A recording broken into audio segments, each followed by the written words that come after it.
This is the report of the Russian Ministry of Defense on the progress of the special military operation in Ukraine, June 21st, 2022.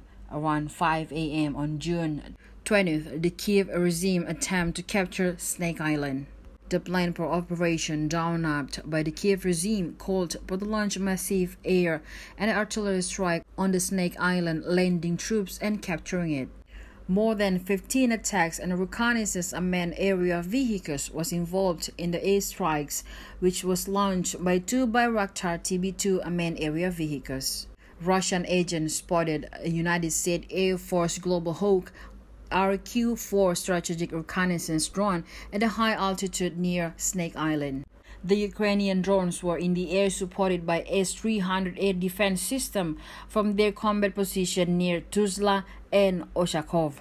Missiles and artillery attacks on the Snake Island were launched by Ukrainian Torshka-U ballistic missiles, Uragan multiple rocket launcher, and M777 155mm howitzers from their combat position west of Odessa and Kubanski Island. Russian air defense destroyed all the known enemy means of the destruction on Snake Island. The target destroyed were 13 drones, 4 Torshka-U ballistic missiles, and 21 Uragan multiple rocket launcher.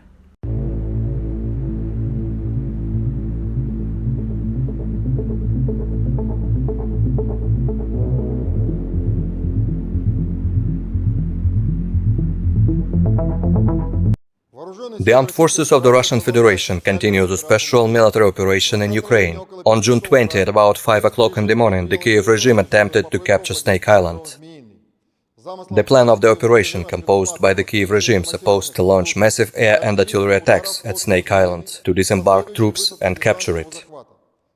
The air attack has involved more than 15 Ukrainian attack and reconnaissance unmanned aerial vehicles, adjusted by two Bayraktar TB2 unmanned aerial vehicles. Russian means detected a Global Hawk RQ-4 strategic reconnaissance unmanned aerial vehicle of the US Air Force at high altitudes near Snake Island. Ukrainian unmanned aerial vehicles were supported in the air by S-300 air defense systems from their combat positions near Tuzla and Ochakov. Missile and artillery attacks at Snake Island were launched by Ukrainian Torshka-U ballistic missiles, Uragan multiple rocket launchers, and M777 howitzers from their combat positions to the west from Odessa and in Kubanski Island.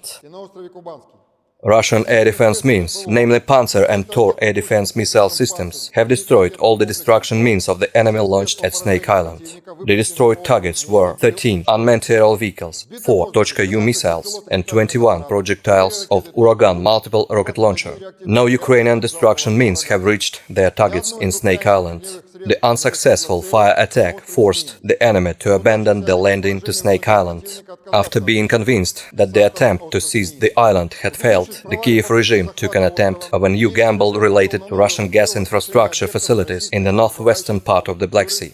After 8 o'clock in the morning, anti-ship missiles and the Bayraktar TB2 unmanned aerial vehicle attacked BK-1 and Krim-1 gas production platforms. The Ukrainian provocation has resulted in an intensive fire at BK-1 platform. This area of the Black Sea has resulted to be in danger of an environmental disaster. Sabotages of the Kiev regime have been reflected by launching Onyx cruise missiles at Shkolny military airfield near Odessa and the destruction of the hangars for Ukrainian Bayraktar TB2 unmanned aerial vehicles detected by Russian reconnaissance means. 2 artillery platoons of M777 howitzers have been destroyed in Kubanski Island. Russian aerospace forces have destroyed 2 launching ramps of S-300 air defense missile system near Ochakov and Tuzla, Odessa region. Russian Federation. Terima kasih sudah nonton. Jangan lupa like, subscribe, dan share ya.